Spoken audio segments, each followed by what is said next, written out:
Madame Richard, à Laval. Bonsoir, madame. Carole Richard. Bonsoir.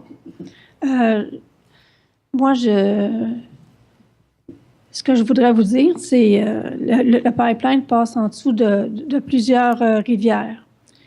Et à ce moment-là, étant donné qu'on a entendu que le risque zéro n'existe pas, moi, je pense que le risque zéro existe parce que si on n'installe pas le pipeline, il ne peut pas couler.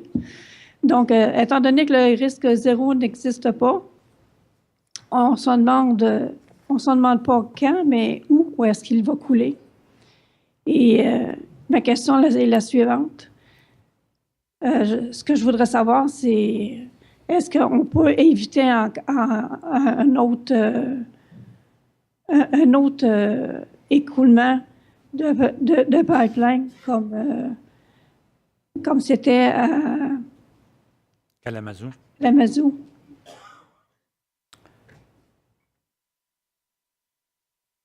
Monsieur Bergeron.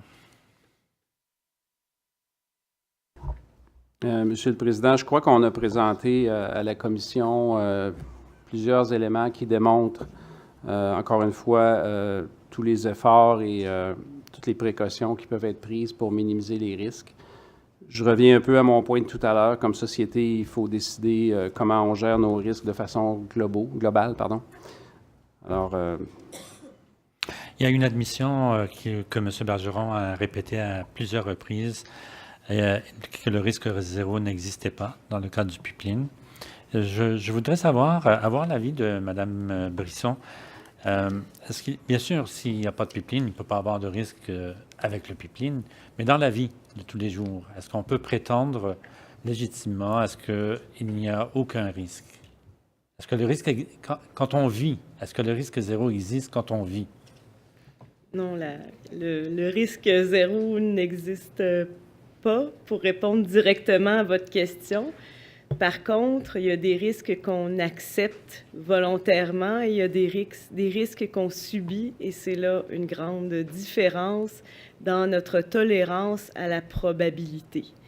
Et aussi, il faut voir que même si le risque zéro n'existe pas, la probabilité d'un incident ou d'un accident existe toujours, et que si cette probabilité-là s'avère une réalité, elle peut causer des dommages très importants, même si c'était un nombre infinitésimal.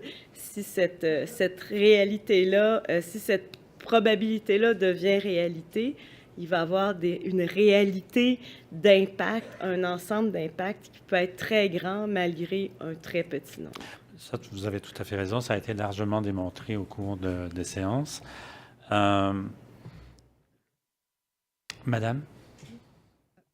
Peut-être en complément, je pense qu'on est vraiment sur un enjeu majeur au cœur de ce dossier-là, à savoir, dans le fond, la distribution des impacts positifs et négatifs. C'est-à-dire que les impacts positifs sont certes autour de l'économie, les emplois. D'ailleurs, si j'ai bien compris, il y aurait 33 emplois à long terme. Où seront-ils, etc., c'est une chose. Mais toute la question, effectivement, tout le long de l'oléoduc, les risques quand même encourus autour de possibles déversements, c'est sur certaines communautés, sur certaines populations. Donc, c'est vraiment un enjeu majeur au cœur de l'acceptabilité ou de la non-acceptabilité dans ce cas-ci. Très bien.